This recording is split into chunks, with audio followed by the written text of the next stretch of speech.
So yeah, this very exciting looking piece of MDF is the start of the lightbox.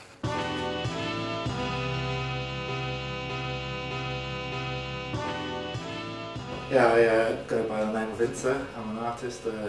Used to be a graffiti painter. Now it's my studio.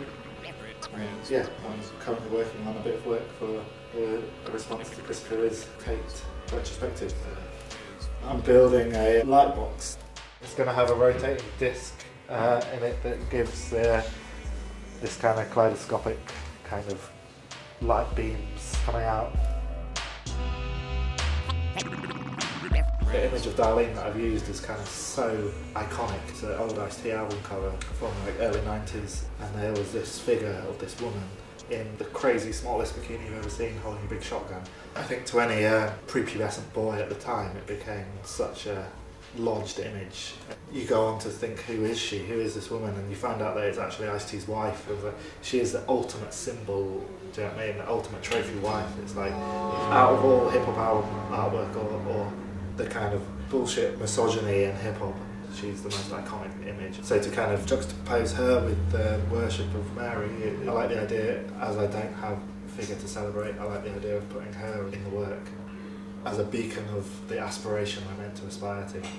So it stands about 6 foot tall, has kind of a horrible gaudy gold frame.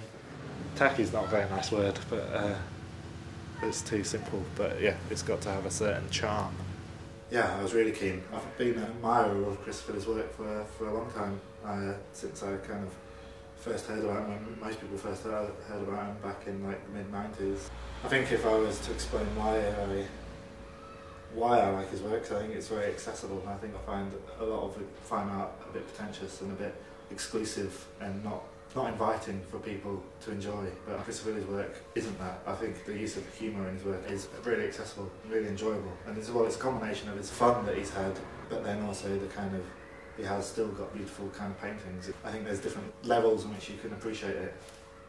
I guess a lot of my work is very kind of, uses a lot of kind of objectified products or objectified women in place of products, or what role kind of this sexual objectification has in our consumer life.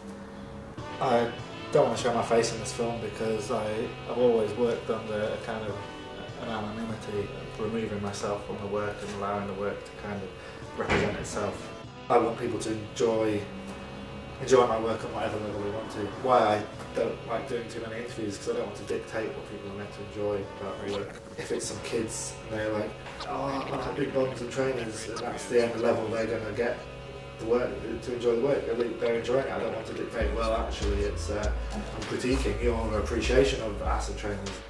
As well as doing the lightbox piece, I also, just because I do lots of high heels, and a lot of people that know my work know INSA heels as well, and I thought for a very obvious kind of visually obvious response would be me designing a pair of heels inspired by Chris's work. So I'm building a pair of platform heels and using elephant dung as the actual basis of the platform.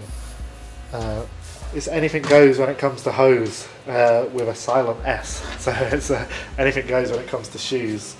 This is a lyric from the Big Daddy Kane song Pimpin' Ain't Easy, and one of Chris's pieces is Pimpin' Ain't Easy, obviously referencing Big Daddy Kane, so I wanted to kind of take the lyric before that and use that. And I also quite like the idea that for anything goes when it comes to shoes, it's even a pair of INSA heels made of shit is still a desirable item.